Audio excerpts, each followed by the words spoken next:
Hare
दुःखाची जनिती नाही अदियंत्या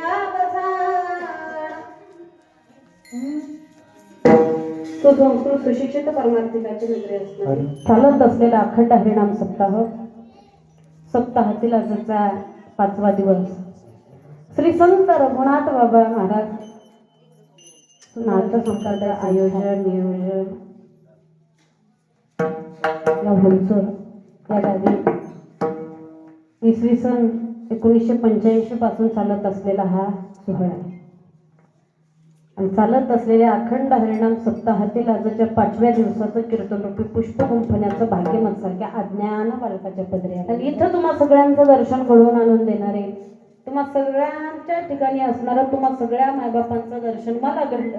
या ठिकाणी इथं येऊन एवढ्या असणाऱ्या समाधींवरती डोकं टेकण्याचा योग आला.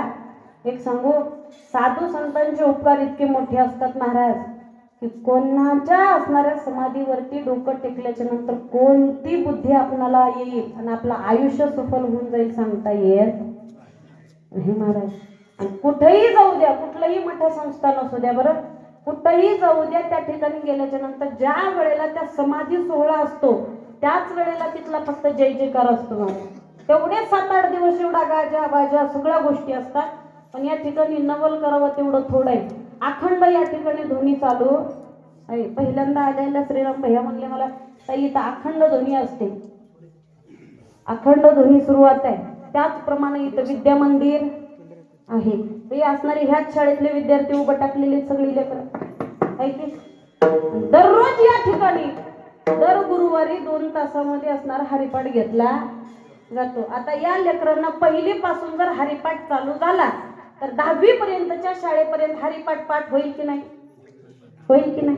मग घरी माईनं शिकवायची काही गरज आहे का?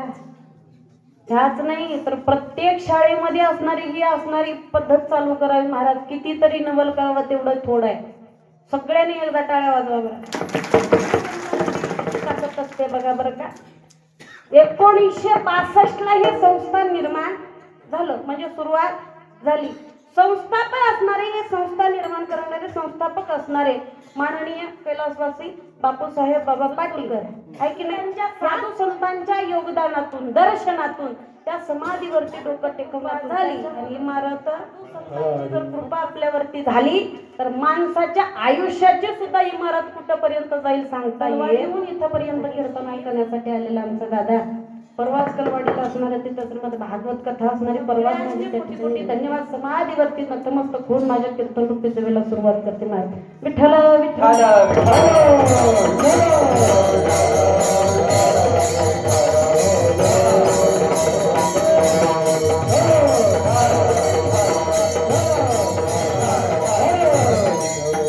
सेवेकरिता निवडलेला अभंग वारकरी संप्रदायाचे असणारे भूषण जगद्गुरु तुकोबा यांचा आहे. अभंग फक्त 4 चरणाचा आहे महाराज.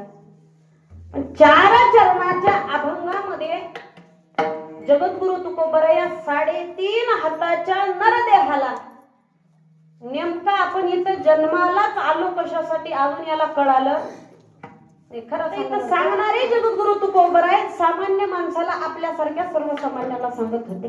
तुकोबाचं म्हणणं एकच आहे, आपुला तो एक देव करुणी घ्यावा.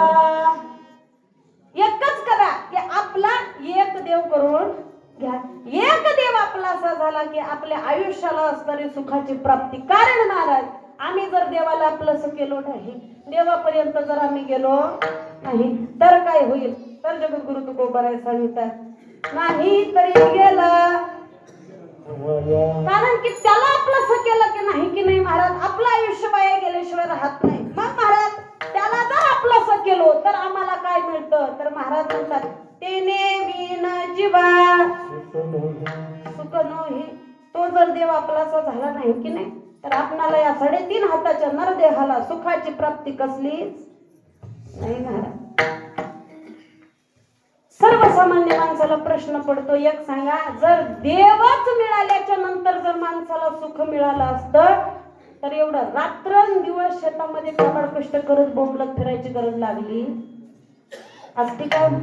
रात्रंदिवस माणूस जन्मल्यापासून मरेपर्यंत एका गोष्टीच्या पाठीमागे लागलाय. रात्रंदिवस माणसाची 30 तरमळ आहे आणि त्या असणाऱ्या गोष्टीचं नाव काय आहे? काय भरण्यासाठी मग मला एक सांगा, हे पोट भरते का? भरते का महाराज?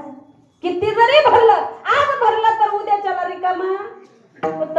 हे पोट मरेपर्यंत, जन्माला आल्यापासून मरेपर्यंत कधीच भरत नाही. आणि त्याचं नाव आहे पोट. जगद्गुरु तुकोबारा अखिल कोटी ब्रह्मांड नायकाला म्हणतायत काय? सांगते का? कैसे केले देवराया देवराया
जगद्गुरु तुकोबारा असणारा देवाला म्हणताय कैसे केले देवराया देवराया. आपल्या असणाऱ्या 3.5 हाताच्या देहाला देवाने माया लावून सोडले महाराज. आणि ही माया मरेपर्यंत, सरणावर झोपेपर्यंत माणसाला सोडत नाही. सोडते का? नाही सोडत महाराज. तिथपर्यंत जाईपर्यंत ही माया सोडत नाही. म्हणून महाराज म्हणतायत इतवर पोटासाठी आयुष्याची खटाटोप चालू आहे. भरायचं काय? फक्त पोट. सुखाची प्राप्ती कुठं माणूस आयुष्यभर शोधतोय? तर फक्त आणि फक्त रात्रंदिवस काबाड कष्ट करण्यात. महाराज म्हणले त्याच्यासाठी म्हणणं एवढं असणारं वायफळ फिरण्यापेक्षा, बिना कामाच्या ठिकाणी असणारं तू सुख शोधण्यापेक्षा ते सगळं बाजूला काढ आणि एका देवाला आपलं कर. तो देव तुझा एकदाचा झाला की सुखाची प्राप्ती तुला आपोआप होईल. अभंगाच्या पहिल्या चरणात देव करुणी ध्यान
Oh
कितीदा टाकायचा आम्हाला कळालं नाही.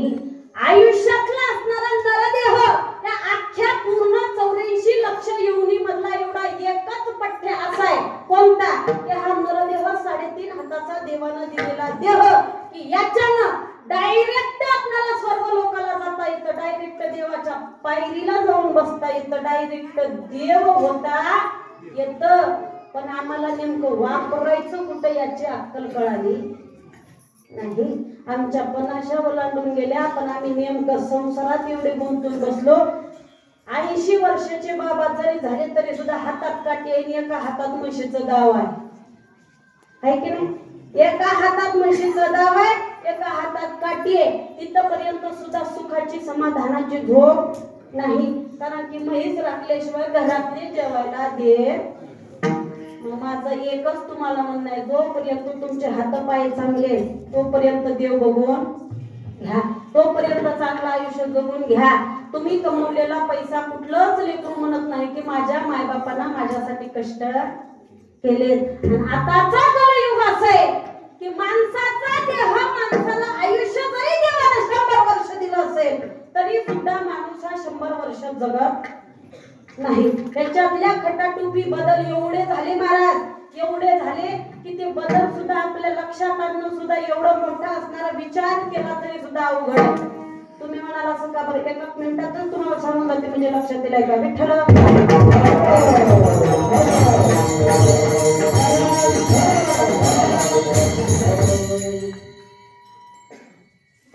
युगाचे किती प्रकार आहेत?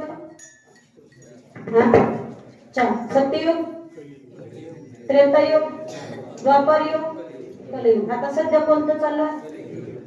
कलयुग. पहिलं जे युग आहे कोणतं? सत्ययुग. त्या सत्ययुगामध्ये त्या माणसाला 1 लाख वर्ष आयुष्य होतं. किती? 1 लाख वर्ष. 1 लाख वय वर्ष असणाऱ्या माणसाची उंची 28 हाताची होती. किती? तवाचा माणूस 28 हाताचा होता. ह्या हातानं नाही बरं, त्याच माणसाच्या हातानं 28 हाताचा सत्ययुगात माणूस होता. सत्ययुग गेलं, सत्ययुग असणारा त्रेतायुग लागल्या त्याच्यातला योग शून्य कमी झाला. आता किती राहिले? त्रेतायुगात वय वर्ष असणारा माणसाचं किती राहिलं? 1 लाखातलं 1 शून्य कमी झालं. किती राहत्यात? 10,000 राहिले की नाही? 10,000 असणाऱ्या माणसाचं वय झालं. आता 28 हाताचा माणूस त्रेतायुगामध्ये अर्धा झाला. किती हाताचा राहिला? 14. 14 दुनी 28. 28 हाताचा माणूस त्रेतायुगामध्ये. द्वापार युगामध्ये 10,000 योग शून्य कमी झालं. द्वापार युगात माणसाचं वय किती? 1000. हजाराच्या वेळेला असणारा माणसाचं 14 हाताचा माणसाची उंची अर्धी झाली. किती हाताचा माणूस राहिला? 7 दुनी 14. 7 हाताचा माणूस झाला. पुन्हा लागलं कलयुग. कलियुगामध्ये 1000तलं 1 शून्य कमी झालं. माणसाचं आयुष्य किती आहे कलियुगात? अल्प आयुष्य मानव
कलयुगात आहे की नाही?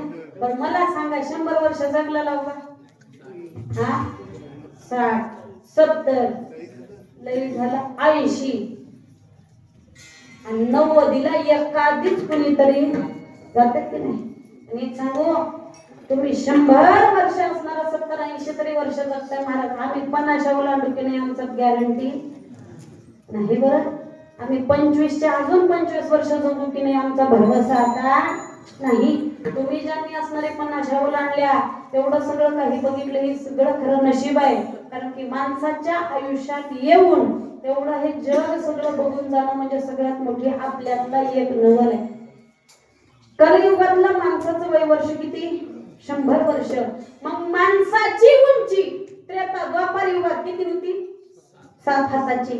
आणि या कलयुगामध्ये 7च्या अर्धी झाली. किती हाताचा माणूस आहे? इथं बघ मुगा घरी गेले की बघा किती हाताचा आहे आता सध्या आहे की नाही? सध्या असणारा माणूस प्रत्येक स्वतःच्या हातानं 3.5 हाताचा माणूस आहे. त्याच्यामध्ये सुद्धा कलियुगाचे अजून पुढे प्रकार पडणार आहे. आणि ज्या ज्या वेळेला आयुष्य माणसाचं कमी होत जाईल त्या वेळेला ह्या माणसाची उंची कमी होत राहील. पण याच्यापेक्षा मला एकच तुम्हाला विचारायचंय, अजून या 4,32,000 वय वर्ष या कलयुगाचं आहे. एवढ्या 4,32,000 वर्षातले फक्त 5,000 वर्ष संपत आले तर एवढा उफान ते मातलाय. तरी सुद्धा रोज एक गोष्ट नवीन ऐकायला मिळते. पुढच्या काळात तर काय होईल काही सांगता येत नाही. म्हणून माझ्या साधू संतांचं सांगणं या 3.5 हाताच्या नरदेहाला या जीवाला एकच आहे. कुठलं?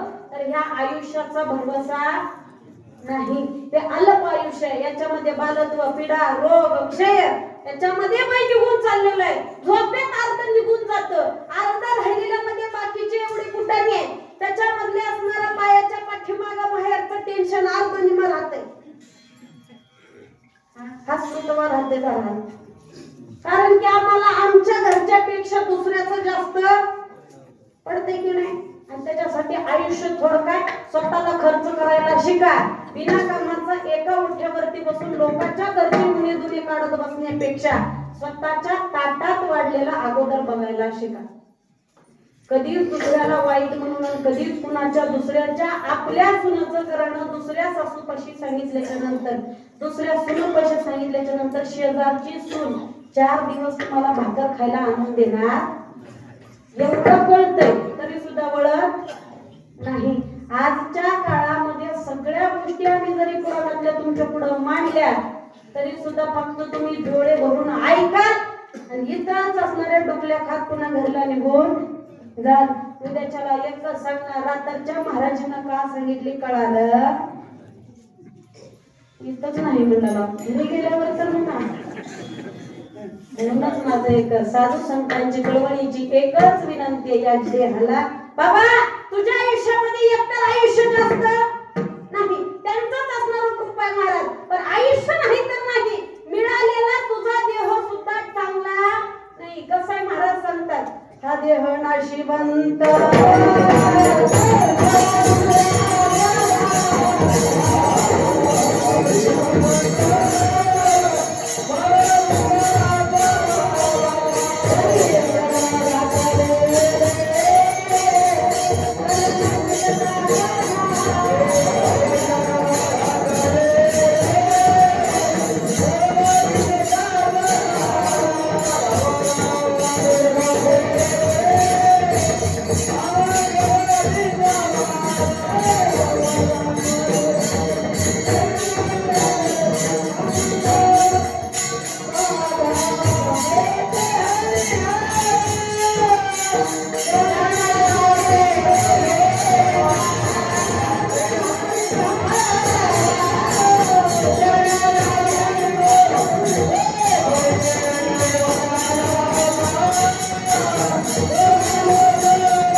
नाशिवंत आहे.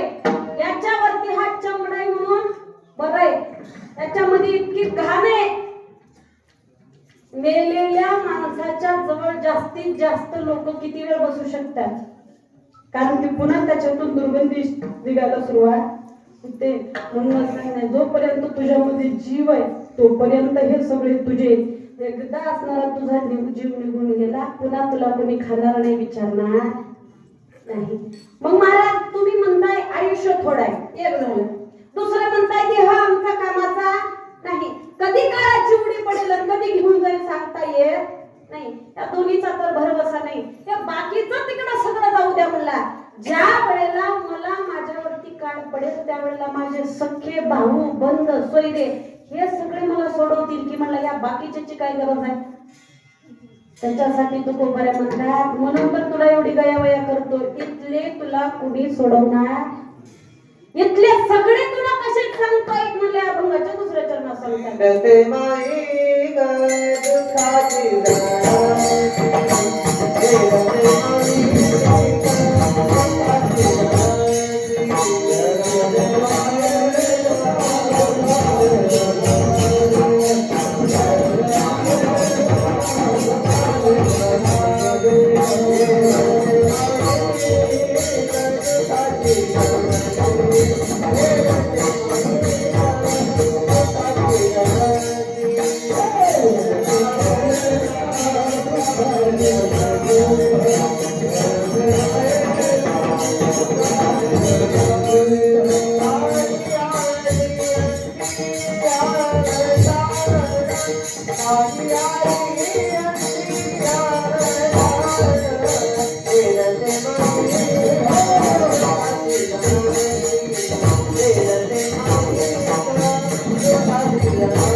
प्रश्न विचारणाऱ्याला जगद्गुरु तुकोबरायांना प्रश्न केला, महाराज देह जरी माझा नसेल, आयुष्य जरी मला कमी असेल, पण माझे घरचे तर मला सोडवतील की नाही? तर त्यावेळेला महाराज त्याला खुलून सांगतात, बाबा ये रते माईक दुःखाची जनिती नाही आधी अंती अवसान.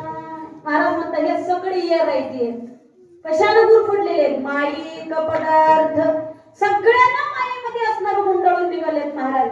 आणि याच्यामध्ये या प्रपंचात या मायेमध्ये जो जो आजपर्यंत नाही आधी आधी म्हणजे आजपर्यंत जो या संसारात गुंतून बसला तो कधी सुखी झाला नाही.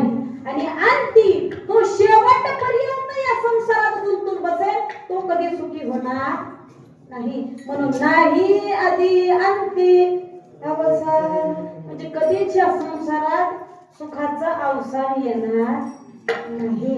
मग जगद्गुरु तुकोबा मला एक सांगा की तुम्ही म्हणता एका देवाला आपलंसं करून घ्या, तुला तो एक देव करून घ्यावा तेने मीना जीवा. एक देव आहे का जगाच्या पाठीवर आहे का? किती देवाला आपलंसं करा म्हणताय? हा एक का आहे की नाही? आमचा वार बदलला की देव बदलतो की नाही? सोमवाराला की महादेव आहे की नाही? हर हर बलवेल देवा. मंगळवाराला की आई राम बाबा येणार गोपा आणि तुझ्या दर्शनाला मंगळवारी आहे की नाही? बुधवाराला की विठ्ठल माझा माझा माझा माझा विठ्ठल माझा मी विठ्ठला. गुरुवारी दत्ता दिगंबरा यावो सगळ्यांना भेट द्यावो. आणि शुक्रवारी आंध्र प्रदेश गोविंदा गोविंदा.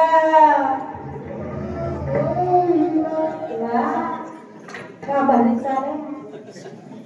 शनिवारी शरणा शरणाजी हनुमंता. रविवाराला की कोटी तुमच्याकडे लई आहे का म्हणाल?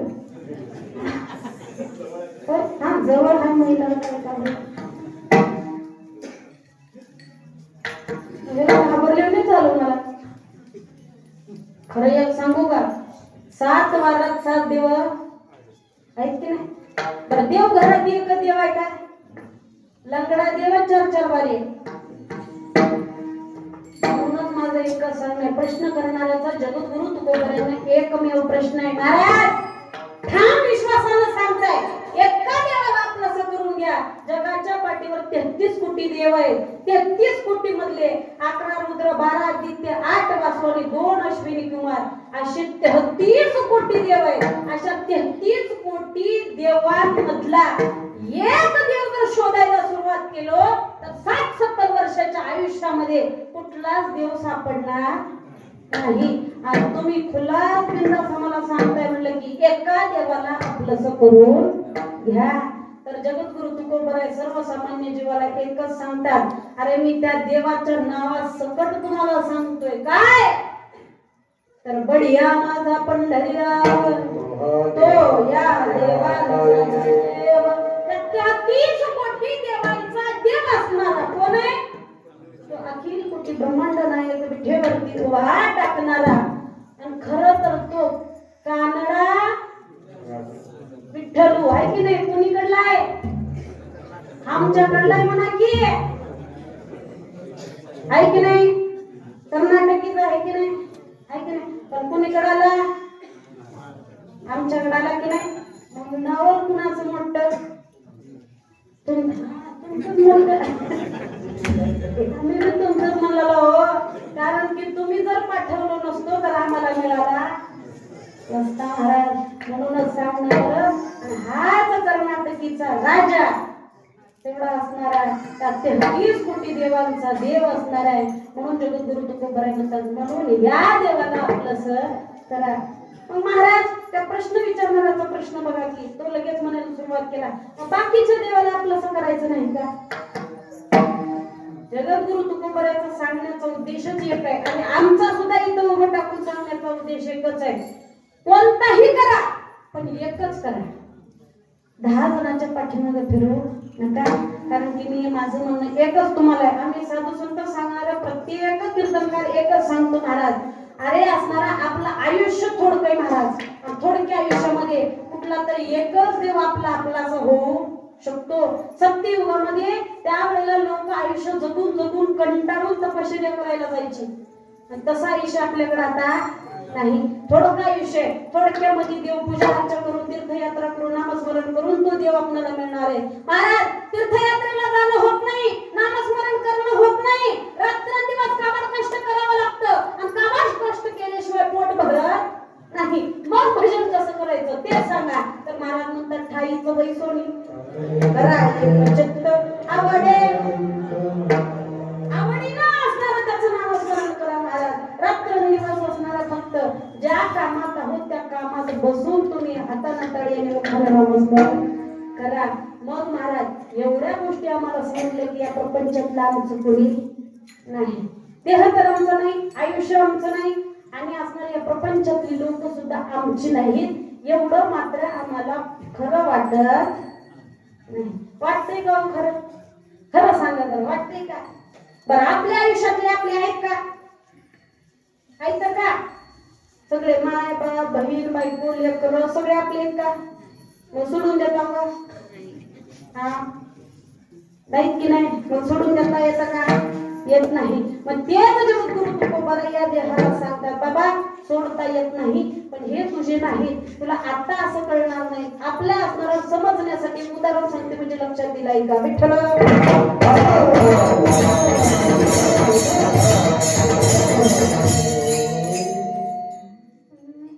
महाभारताचं युद्ध झालं की नाही? कुणाचं झालं? कुणाचं झालं?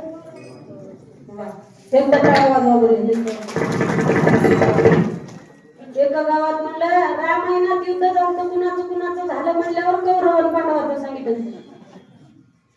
कारण की हे युद्ध सुद्धा कळायला रामाचं आणि रावणाचं युद्ध कुठं झालं? रामायणात आहे की नाही? काही मावशा पुतीला जात्याचा न चुकता रोज सकाळी उठलं की म्हणते पुतीला गेलते कशाला वाती वळाय म्हणते. आणि हिच्या वातीच्या नादात ते वातीचे कट्टे मेजण्याच्या नादात पुतीच कुठवर गेली हिला अजून काही ध्यानात राहा. फक्त हिला 100ची गट्टा किती झाला 200ची गट्टे किती झाली एवढेच मेजून करला इथे. दुसरं काही करत नाही. जिथं जे काम करायला गेलं तेच काम करायचं. आपल्याला एका टाइमाला 2 काम होत ते माणूस आहे. महाभारताचं युद्ध झालं की नाही? ज्या वेळेला कौरव आणि पांडवांचं युद्ध होणार होतं, मला एक सांगा, धर्मराजा हा हुशार होता का वेडा होता की नाही? धर्मराजा इतका हुशार माणूस अख्ख्या महाभारतात भीष्माचार्याच्या नंतर आणि विदुर काकानंतर दुसरं कोणीच नव्हतं महाराज. भीष्माच्या असणारा एवढा धर्मराजा हुशार असून सुद्धा दुर्योधनाच्या तडाख्यात सापडला की नाही? ते काही जाणून बुजून सगळं रचलेलं असणारं षडयंत्र होतं महाराज. ते काही असणारं पैस खेळलेली म्हणजे कशासाठी खेळलेली नव्हती. ज्या वेळेला असणारा दुर्योधनाला वाटायला सुरुवात केलं की माझ्या चुलत्याचा मुलगा म्हणजे धर्मराजा आता माझ्या बापाच्या गादीवरती बसेल, ज्या वेळेला वाटत होतं त्या वेळेला धृतराष्ट्रानं आंधळा असून सुद्धा युक्ती खेळली. कोणती? अर्ध राज्य दिलं आणि इंद्रप्रस्थाला सगळ्या पांडवांना पाठवून दिलं महाराज. इंद्रप्रस्थाच्या ठिकाणी सगळे पांडव गेले आणि तिथं जाऊन स्वतःचं राज्य निर्माण केलं. स्वतःचं राज्य निर्माण केलं. एवढं सुंदर राज्य असणारा धर्मराजानं स्थापन केलेलं होतं की त्या राजवाड्यामध्ये ज्या वेळेला असणारं नारद महर्षी आले होते, त्या नारद महर्षींनी त्याचं इतकं सुंदर कौतुक केलं की राजा धर्मा की 5 सभेनंतर शेवटची सभा सभी फक्त आणि फक्त तुझे म्हणला. एवढी सुंदर सभा त्या धरतीवरती दुसरी कुठलीच नाही. तसं सुंदर इंद्रप्रस्थ झालं. आणि तेच नारद महर्षी तिथून पुन्हा स्वर्ग लोकाला गेले. तिथं गेल्याच्या नंतर 5 पांडवाचा बाप असणारा कोण होता? तर मला एक खरं सांगा, ते 5 पांडव पंडुराजाचे होते का? होते का? होते? ते 5 देवापासून 5 निर्माण झालेले होते आणि ते असणारे 3 कुंती मातेच्या पोटी जन्माला आलेले होते आणि 2 हा, तुम्हाला सगळं माहिती मी सांगायची गरज नाही. ते 5 पांडव आणि तिथं गेल्याच्या नंतर नारद मुनींना पंडुराजा सांगायला सुरुवात केला, नारद महर्षी तुम्ही मृत्यूलोकात जा, मला या ठिकाणाहून पुढच्या असणाऱ्या स्थानी जायचंय, पण तिथं जाण्यासाठी माझ्याकडलं पुण्य कमी पडते. तुम्ही मृत्यूलोकात जाऊन माझ्या मुलाला धर्मराजाला सांगा की तू त्या ठिकाणी अश्वमेध यज्ञ कर. तू ते यज्ञ केलेलं ते यज्ञाचं पुण्य मला लाभेल आणि त्या पुण्याच्या साठ्यानं मी पुढच्या असणाऱ्या स्थानी जाऊ शकतो. तिथून नारद मुनीने येऊन ते यज्ञ करायला लागलं. 1000 वर्ष ते यज्ञ चाललं आणि त्याच्यानंतर हे यज्ञ बघून गेल्याच्या नंतर दुर्योधनाच्या पोटामध्ये खेळ सुरुवात झाला की धर्मराजानं हस्तिनापुराचं राज्य न घेता सुद्धा आपलं स्वतःचं राज्य चांगलं स्थापन केलं. आता हस्तिनापुराचा राजा मी जरी झालो तरी सुद्धा मला कोणी खाणार नाही. पोटात कपोट आलं महाराज. आणि त्यावेळेला उगाच सहज असणाऱ्या पांडवांना हस्तिनापुराला बोलावून घेतलं आणि दुपारच्या वेळेला जेवण झाल्याच्या नंतर उगाच टाइमपास म्हणून तो दूध खेळायला घेतला. तो दूध खेळणं म्हणजे डाव खेळणं त्या धर्मराजाला खेळावं का खेळू नये एवढं कळत नसेल का? असेल की नाही? धर्मराजा हुशार होता की नाही? पण तरी सुद्धा खेळायचं सोडलं का? नाही, तरी सुद्धा खेळला महाराज. खेळलं तर खेळलं, इंद्रप्रस्थ गेलं, सगळं अलंकार गेले, स्वतःचे आभूषण गेले, राज्य गेलं, 5 भाऊ गेले, शेवटी बायको सुद्धा लावली. त्याच वेळेला असणारे ह्याच्या पुढचं तुम्हाला सगळं माहिती धावतं सांगते का? त्याच वेळेला दुःशासन गेला, द्रौपदीला घेऊन आला. सगळ्याकडे बघितलं, 5 नंबराकडे बघितलं. धर्मराजा कृपा असणार त्या ठिकाणी भीष्माचार्य, कृपाचार्य, द्रोणाचार्य. पुढे बसलेला राजा आंधळा कोण होता? धृतराष्ट्र. धृतराष्ट्राला सांगितलं मी तुझी सून आहे, मला वाचव, पण वाचवलं का? नाही.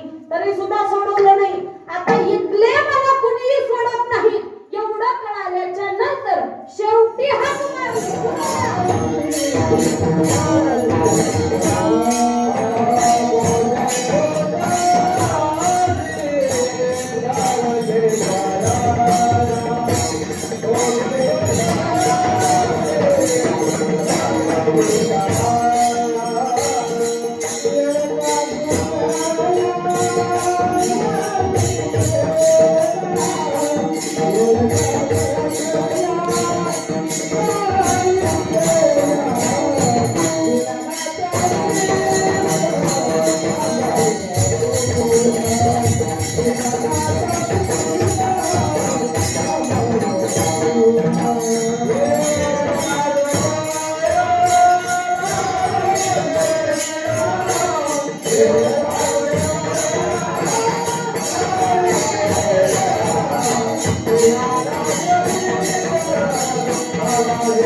कृष्णाला मारली की नाही? कोठे गुंतलासी द्वारकेच्या राया, वेळ का सखया लाविले. देवानं उशीर केला, महाराज उशीर लागला. सगळं हे झालं. तिथं असणारा 999 साड्या असणारे द्रौपदीला पुरवली. शेवटचा पितांबर सोडला. त्याच वेळेला असणाऱ्या भीष्माचार्यानं दुःशासनाला सांगितलं, दुःशासना हे जर असणारे धडक असलेलं हे पितांबर आहे, द्रौपदीची साडी नाही. त्याला जर हात लावशील तर जळून जागेवर खा. श्रीमद भागवतामध्ये सुंदर एवढी असणारी कथा सांगितली महाराज. हे जर ऐकायला सुरुवात केलं तर प्रत्येक वाईट विचार करणाऱ्या माणसाच्या अंगावर काटा आल्याशिवाय राहणार नाही. ती ताकद त्या कथेत आहे. त्याच वेळेला असणारं सगळं हे प्रकरण संपलं आणि तो असणारा कृष्णाच्या समोर द्रौपदी थांबली. म्हणायला सांगितले, दादा आई एवढी तुला हाक मारली, येण्यासाठी उशीर का बरं लावला? आणि हे तर माझे कुणी नव्हते, पण तू सुद्धा माझा नव्हता का? लोक तर म्हणतात, साधू संत सांगतात की शेवटी सोडवणारा फक्त तुका म्हणे, तुला सोडविना आणि एका चक्रपाणी तुझ्याशिवाय कुणी सोडत नाही, साधू संत सांगतात. आणि तू यायला एवढा उशीर का लावला? त्यावेळेला कृष्ण द्रौपदीला किती सुंदर उत्तर देतो, ऐका बरं. ताई तुला अगोदरच माझ्यावर विश्वास नव्हता, अगोदर तुझ्या नवऱ्यावरती विश्वास होता, आधी 5 नवरे बघितले, कुणी वारतोड केलं नाही. भीष्माचार्य, द्रोणाचार्य, कृपाचार्य सगळ्यांना बघितलं, कुणी वाचवलं नाही. स्वतःच्या सासऱ्याकडे गेली, त्यानं सुद्धा तुला बोलला नाही. आणि शेवटी माझ्याकडे मला हाक मारायला आलीस तर आलीस, पण मला काय सांगितलं? तू बोलत असताना एकच म्हणायला सुरुवात केली, आहे म्हणलं वैकुंठात राहणाऱ्या, इतकंच होतो म्हणला, वैकुंठात जावं लागलं. शेषावरती शयन करणाऱ्या, शेषावर झोपावं लागलं. द्वारकेत राहणाऱ्या, तिथून द्वारकेला यावं लागलं. पुन्हा म्हणलीस माझ्या हृदयात वास करणाऱ्या कृष्णा, एवढं म्हणल्या इथूनच प्रगट झालो म्हणला. पहिलं जर हृदयात राहणाऱ्या म्हणली असतीस तर तिथपर्यंत गेलो नसतो. म्हणूनच सांगणे, देव सुद्धा प्रत्येकाच्या हृदयात आहे की नाही? संपुष्ट हे हृदय पेटी आणि करोनी पोटी, मग आहे कुठं? प्रत्येकात आहे. त्याचा अंश आपल्यामध्ये आल्याशिवाय हा जीव तयार होऊ शकत नाही. आणि ज्या दिवशी तो आपल्यामधून बाहेर पडेल त्या दिवशी आपल्याला कोणी पुत्र खाणार नाही, त्या दिवशी आपला काही काडीचा इथं उपयोग होणार नाही. म्हणूनच असणारा साधू संतांचं एकच वाक्य सांगणे आणि असणारा स्पष्ट तुम्हाला बोलण्याचा एकच माझा उद्देश आहे की, म्हणून महाराज म्हणतात, एरते माई तो दुःखाची तनिती नाही आधी अंती अवसान, इथलं आपलं कुणी नाही महाराज. मग महाराज आमचे मागले जे गेले ते तुम्ही सांगायला त्यावेळेला नव्हता, ते कुठे गेलेले असतील? आमचा आज आहे, पंज आहे, दादा आहे, सगळे जण आहेत, ते कुठं असतील? महाराज म्हणजे तुम्ही बी जर त्यांच्या पाठीमागे जायला लागलो तर तुम्ही सुद्धा वायाला गेल्याशिवाय राहणार नाही. ते सगळे कुठे गेले तेही तुम्हाला सांगतो म्हणे, ऐका. महाराज म्हणतात,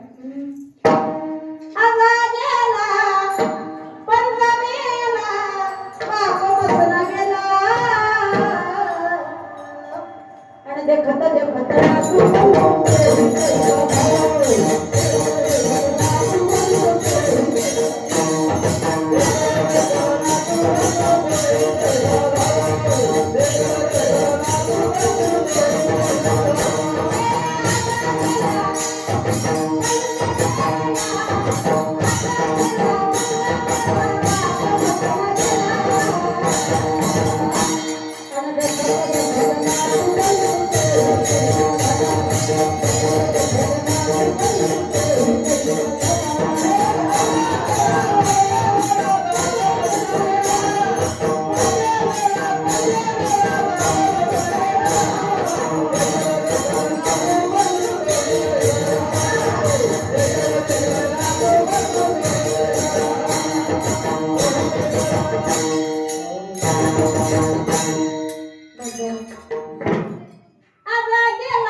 बदल करा.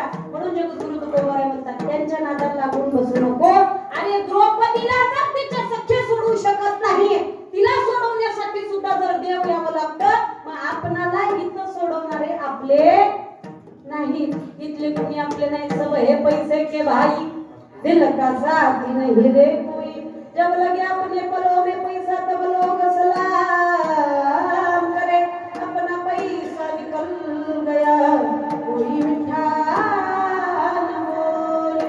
सगळे पैशाने असणारे जमलेले भाऊ बंद आहेत महाराज. आणि त्याच्यासाठी तुकोबाराय म्हणतात, इथले आपले कोणी नाही, त्यांच्या नादात लागू नका, देवापर्यंत जाण्याचा प्रयत्न करा. कसं जावं लागतं महाराज ते सांगा. महाराज म्हणले, हातानं टाळी मुखानं नामस्मरण कोणतं करावं लागतं? तर तुकोबाराय सांगतात, विठोबा रखुमा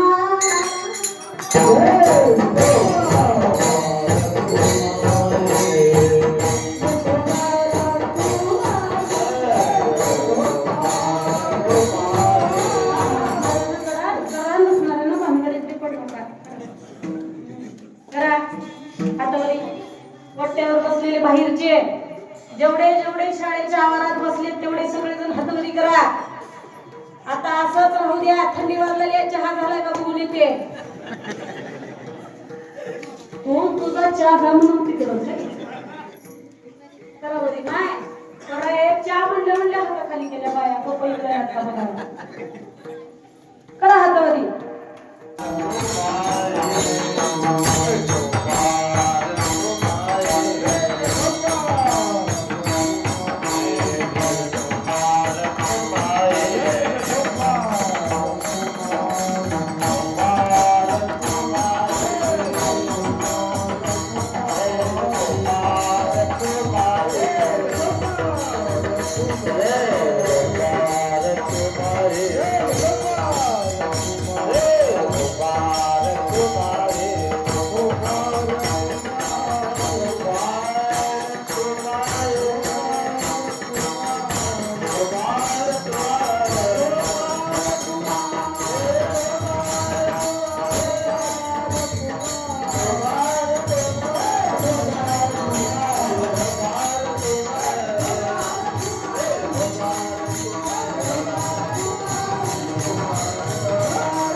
पावसाळे तुम्ही जास्त बघितलेत माझ्या हातावरी करा म्हणून सांगावं लागलं की नाही हात खाली करा म्हणायची गरज लागली का बिंदाच नाही म्हणाला म्हणजे हा मला घालायलाच बसला तुम्ही काही केलं ना मी काय जाणार काय माझा सांगण्याचा फक्त उद्देश काय दृष्टांत संपला बरं हसण्याचा भाग सोडून द्या माणसाला चांगल्या गोष्टी पुन्हा पुन्हा सांगाव्या लागतात पण वाईट गोष्टीचा क्लास लावावा लागत नाही एवढ्याच गोष्टीवर आपण नेमकं काय करतो प्रत्येकाच्या जीवाला कळावं महाराज माणसं असणारं आयुष्य खूप थोड्यावर तुमच्या प्रत्येकाच्या हात असणारं पायाला हात लावून कळकळीची विनंती आहे महाराज माणसाचं स्वप्नच आयुष्यामध्ये एक आहे चांगलं बांधलेलं घर असावं आहे की नाही चांगलं बांधलेलं घर असावं एक मुलगा एक मुलगी घरामध्ये असावे 2 लेकरं दाम्पत्य असावं चांगलं घर जर असावं कुठंतरी 5-50 हजाराची नोकरी तुमच्या पोटी असणार आहे एकच लेकरू असू द्या पण तेच लेकरू प्रत्येक गळ्यामध्ये तुळशीची माळ घालून आणि रस्त्यावर जात असलेल्या प्रत्येकाच्या मुलीला आपली माय म्हणून बहीण म्हणून जर समजत असेल तुमच्या एवढा श्रीमंत माणसाला जास्त असणारं दाम्पत्य राहून जास्त सुखा समाधानाचा संसार राहून कितीतरी करोड रुपयाची प्रॉपर्टी असून तिजोरीतच घालून ठेवावी लागते की नाही मोठ्या महालात राहणारा माणूस काही हिरे माणिक मोती खात नाही आणि झोपडीत राहणारा माणूस कधी उपाशी झोपत नाही त्याच्यासाठी सांगणे हो सध्याच्या काळाला एवढा उठाण ते मातला महाराज एका महिन्यात 3-3, 4-4 वर प्रकरण कामावरती येत असतील तर फक्त प्रत्येक माबापाने एक विचार करा पहिल्याच्या काही लोक 9 सयासाना आम्हाला पोरगी होऊ द्या म्हणून विचार करत होते पण आज प्रत्येक माबापाला वाटतं माझ्या घरात पोरगी नसलेली अहो बाया स्वतःला असणारे लोक मागे म्हणत होते अहो पोरी नीट राहत नाही गो पोरी नीट कपडे घालत नाहीत म्हणून पोरींवर ही अवस्था आली मला एक सांगा परवा जे प्रकरण घडलं प्रत्येकाच्या मोबाईलवर प्रत्येकाच्या इंस्टाला एकच बातमी होती महाराज ते लेकरू फक्त 3 वर्षाचं होतं त्या लेकराला अजून माईचं दूध बी तुटलं नव्हतं महाराज द्यायचं दूध अजून न तुटलेल्या लेकराला या गोष्टीतलं काय कळत असेल मला एवढा एकच गोष्ट सांग असेल का अरे ज्या नराधमाने गोष्ट केली महाराज त्या नराधमाला अजून मिशी फुटली नाही माईच्या थांबचे लेकरू तोडून घेऊन गेला ज्या वेळेला दगड घालून असणार त्याची आत्महत्या ज्या वेळेला त्या लेकराला मारत होता त्यावेळेला लेकराला त्या माईला किती हात मारले असं एवढं विचार करा आज बारकं लेकरू असणार ज्या ठिकाणी तिथं ठेवून यायचं दुसऱ्यावरती सोपवून ठेवायचं म्हणजे आता सुखा समाधानाची गोष्ट राहिली कुणाचा आप्पा दादा मामा काका म्हणून कधीच कुणाच्या घरी आपले लेकरं आजच्या काळाला इथून कुठं शाळेला ठेवायचे नाही तासभरासाठी लोकांच्या घरी लेकरू कधी सोडून कुठं जायचं आपल्या कामाला तिकडं काडी लावायची पण आपली लेकरं दुसऱ्याच्या हवाली लेकरांना कडेपर्यंत सोडायचं नाही, कारण की आता जन्मलेल्या लेकरापासून ते लग्नाला आलेल्या मुलीपर्यंत कुठलीच लेकरू असणारा आजच्या काळात सेफ नाही. एवढा विचार करा बरं. कारण की म्हणूनच माझं म्हणणं आहे, तुम्हाला एकच कळकळीची विनंती आहे, आणि असले 10 पोरं जन्माला येण्यापेक्षा कुलाला असणारा आपला दिवा वंशाचा लावण्यापेक्षा आपल्या पोटी पोरी जन्माला येऊन कुठली पोरगी आज कुठल्या क्षेत्रामध्ये कमी आहे सांगा की? कुठल्या क्षेत्रामध्ये कमी आहे? कुठंच नाही महाराज. मग त्या असलेल्या पोरीला सुद्धा जर असं असणार जर आज मरावं लागतंय तर कुठल्याच मायबाप पोरगी जन्माला येऊ देणार नाही. आणि असे नराधम पोटाला जन्माला येऊन त्या माईची कूस उजळण्यापेक्षा ती माय वाज म्हणून गेलेली किती पट बरे. कारण की गरज नाही असल्या पोरांची आपल्या समाजाला जगाला. आणि त्याच्यासाठीच मला एकच सांगण्याची एकच विनंती आहे, आजच्या काळामध्ये लोकांचे वाईट विचार करत बसण्यापेक्षा, लोकांविषयी वाईट बोलत बसण्यापेक्षा, दुसऱ्याच्या घरात काय चाललंय हे बघत बसण्यापेक्षा सध्या स्वतःची लेकरं काय करतायत, प्रत्येक मायबापानं प्रत्येक आपल्या लेकराचा मोबाईल चेक करायचा. आपले लेकरं काय करतायत एवढं केल्याशिवाय कधी ठेव असणार मोकळं सोडायचं नाही. कारण की आताचा काळ जमाना कसा राहिला, म्हणून हे कलयुग आहे. एवढं सांगण्याचं तुम्ही म्हणाल हे कीर्तना सांगायची गरज आहे का? तुम्ही बाहेर आम्ही सांगत असताना तुम्ही ऐकत नाही, म्हणूनच आम्हाला इथून तुम्हाला बोलावं सांगावं लागते महाराज. त्याच्यासाठीच सांगण्याची कळकळीची विनंती एवढी एकच आहे. अहो साधू संत सांगून सांगून निघून गेले तरी सुद्धा हा माणूस ऐकला. साधू संत म्हणाले लागून या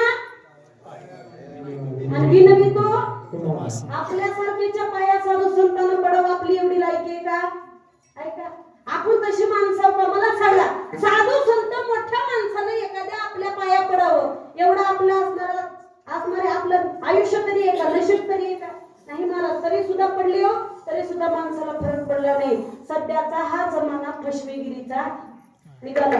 त्याच्यासाठी कुणापासूनही सावध राहायचं. कधी कोण आपल्याला फसवल सांगता येत नाही. तुम्ही म्हणाला असं का बरं, 1-2 मिनिटात एक तुम्हाला उदाहरण सांगून माझ्या सेवेला पूर्ण विराम देते. मला विठ्ठल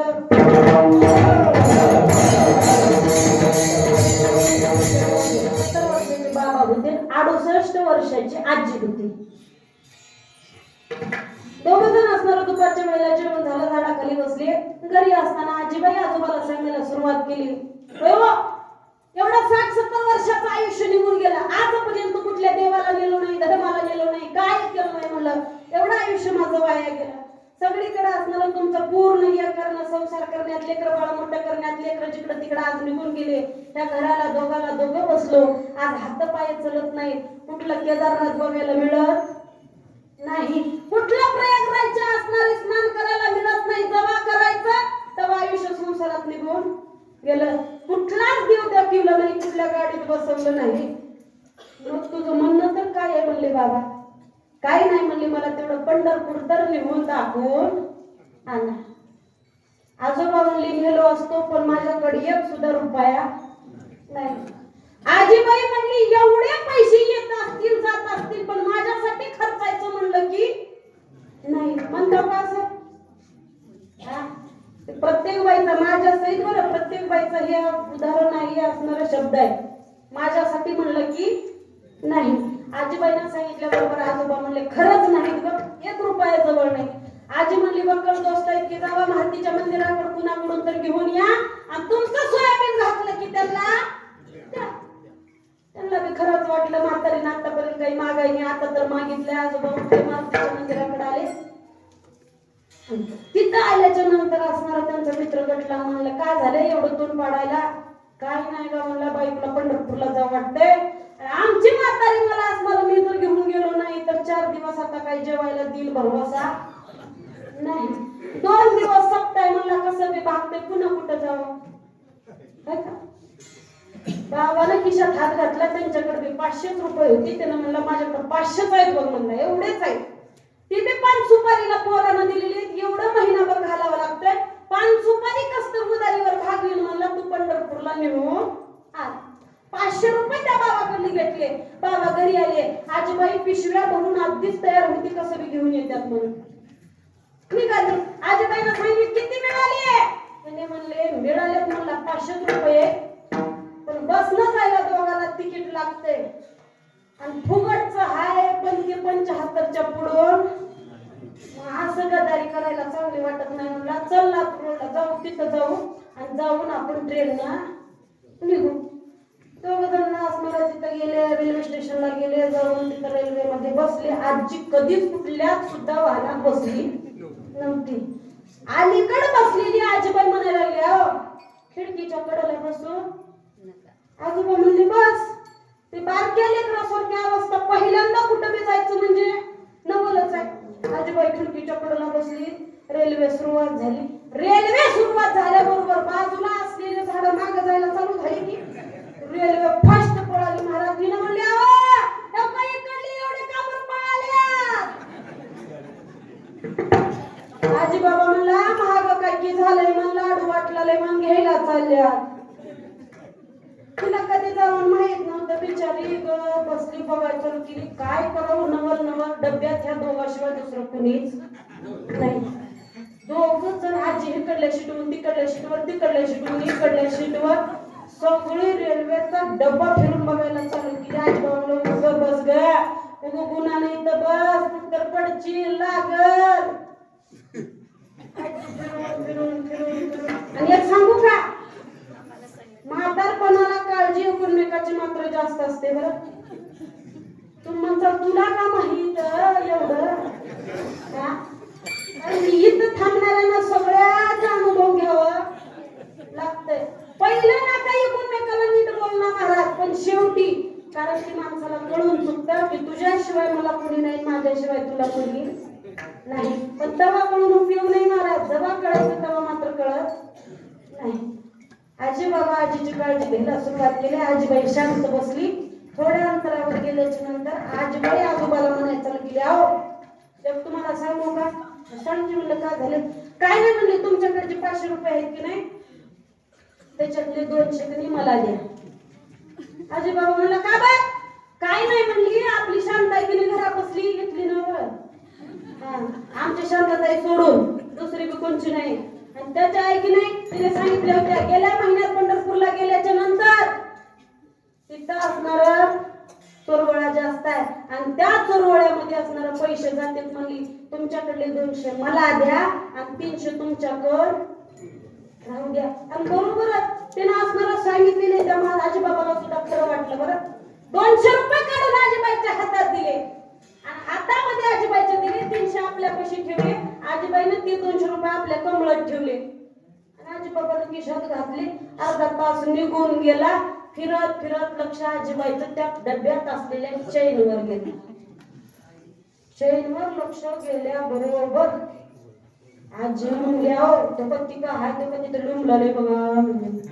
आजी बाबा म्हणला ती चैन आहे, ती इमर्जन्सी असते, काही जर झालं तर त्याला वडायचं असते, ट्रेन थांबते. आजीने म्हणली मी जरा उडून बघू का? आजी बाबा म्हणलं उगं बस बाई, उगं पंढरपूरचं दर्शन करून येऊ दे. म्हणली जर्राच उडून बघते हो, थोडंच उडून बघते. आजीबाई म्हणले पण आजीबाईला हुशार होती बरं.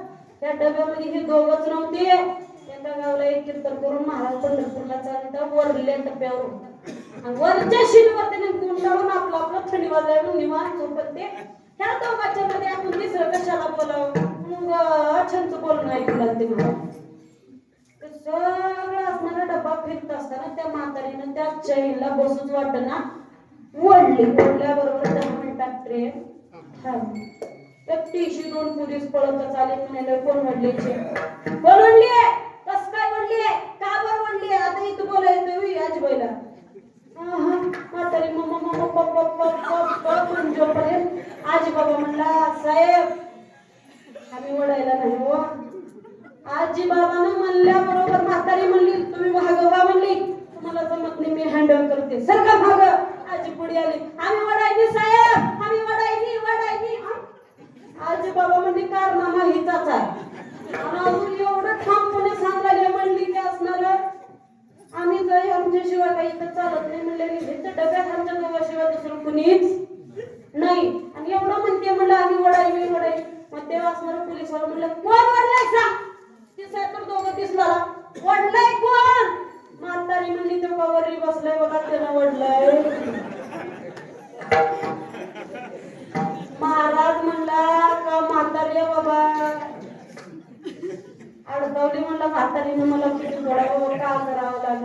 लगे महाराजाच्या दहली की गुंटीला खाली उतरवले. महाराजाला आता विचार करायला लागले, कोणा का बरोबरलास? सांग, चैन का बरोबरली? का बरोबरली चैन? महाराज विचार करायला चालू केला. नाही म्हणावं तर ही दोन आहे आणि मी एकटा.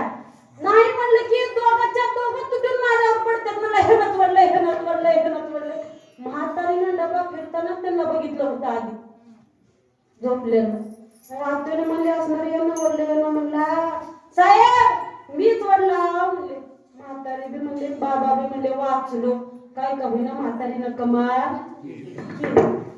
म्हातारी म्हणजे बरं झालं, माया वडलेलं काहीतरी आपल्यावर घेतलं, मिटलं. त्यानं म्हणलं, का बरवडलास?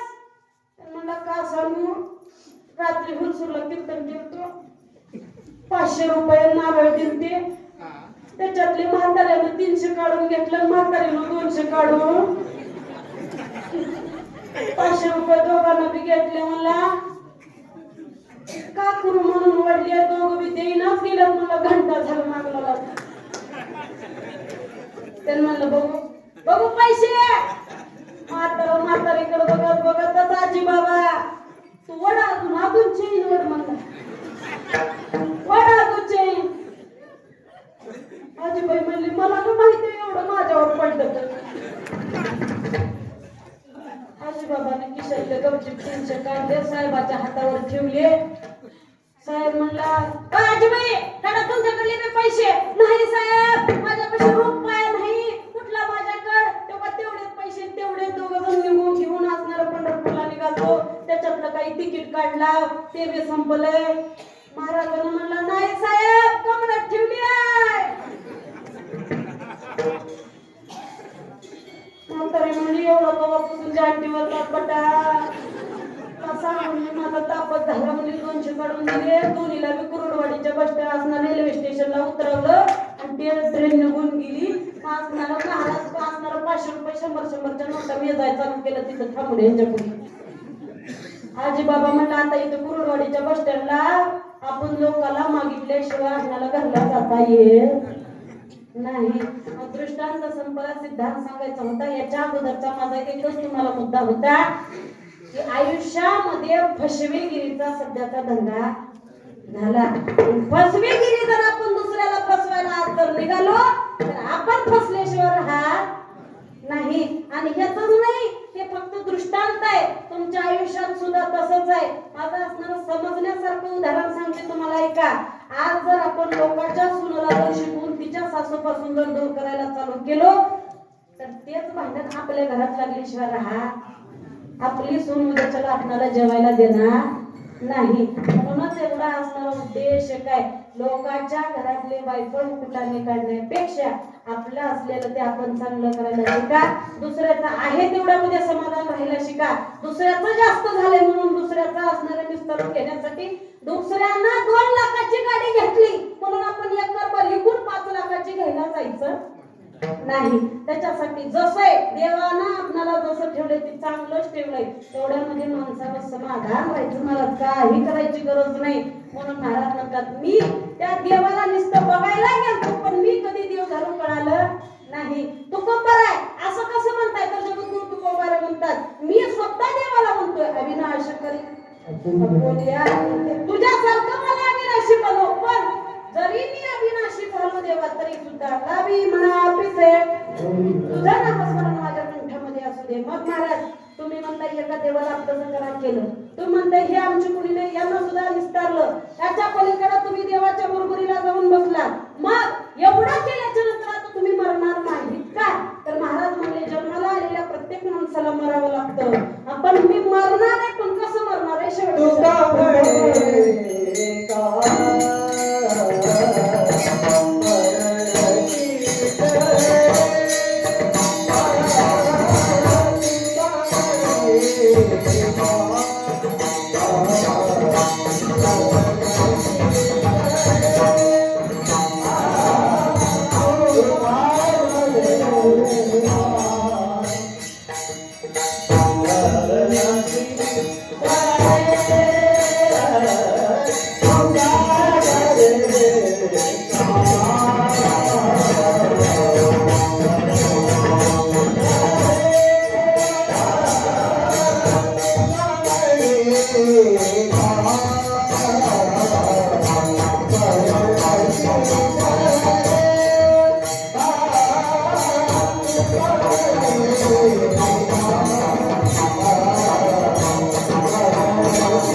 तुका म्हणे एक मरणीची सरे म्हणे उत्तमची उरे कीर्ती मागे एकदा एक ना एक दिवस मरायचंय महाराज. रामही गेले आणि रावणही गेला. रावण चांगला म्हणून आपण नाव घेतो का? नाही. रावण कसा होता? वाईट. दोघांचीही कीर्ती पाठीमागे राहिली महाराज. पण रावण हा वाईट होता म्हणून प्रत्येकाच्या मनात घर केला आणि राम हे चांगले होते म्हणून घर केले. कौरव हे 100 होते पण वाईट होते आणि पांडव हे 5च होते पण चांगले होते. कीर्ती एक चांगली आणि एक वाईट असते महाराज. महाराज म्हणतात उत्तमची उरे कीर्ती मागे. उत्तम म्हणजे चांगली आणि चांगलीच कीर्ती मी पाठीमागे ठेवून जाणार आहे. जगद्गुरु तुकोबरायांचे सूर्य आणि चंद्र राहीपर्यंत कीर्ती चांगली राहील. आपणाला सुद्धा जर तसं ठेवायचं असेल, प्रश्न करणाऱ्याचा तुकोबरायांना प्रश्न, महाराज आम्हालाही असंच म्हणायचंय तुमच्यासारखं, काय करावं लागेल? महाराज म्हणले 2 तास झालं तेच सांगलं ना, 11च्या पुढे गेलं काय की नाही. रोज डोळा आरती होतीये काय तर आपुला तो एक देव करुणी घ्यावा तेने विन जीवा सुकडो हे यरते माईक दुःखाची गणिती नाही आदि अंत्यवसान अविनाश करिया पोलिया इसे लावी म्हणा पिसे गोविंदाचे तुका म्हणे मरणेची सरे उत्तमची रे कीर्ती मागे. म्हणून महाराज म्हणतात आपला एक देव आपला असा केला की आपली चांगली कीर्ती धनेश्वर हा नाही. मग महाराज एवढ्या गोष्टी असणारे आपल्याशी करण्यासाठी तुम्ही आम्हाला जसं सांगताय, तुम्हाला कोण सांगितलंय त्यांचं नाव सांगा. महाराज म्हणले त्यांचं नाव तुम्हाला सांगतो म्हणे, ऐका ज्ञानेश्वरा.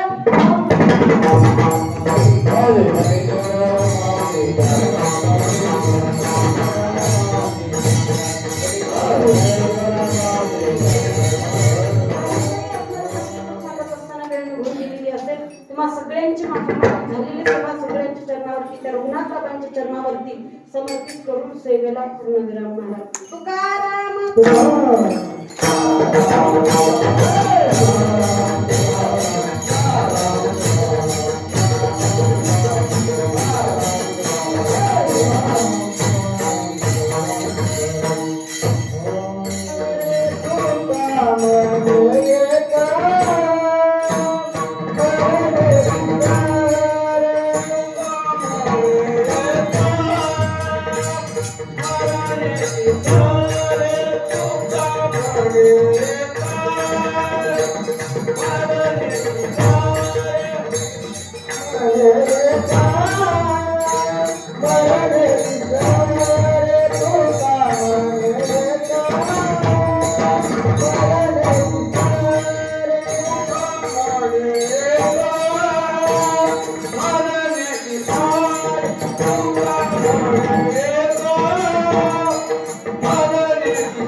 मंडळींच्या सगळ्यांच्या कुटुंब त्याचप्रमाणे एक मोठे धन्यवाद असणारे राहिले ज्यांचं असं असणारे या ठिकाणी युट्यूब चॅनल आहे म्हणून वेसेवा आमचे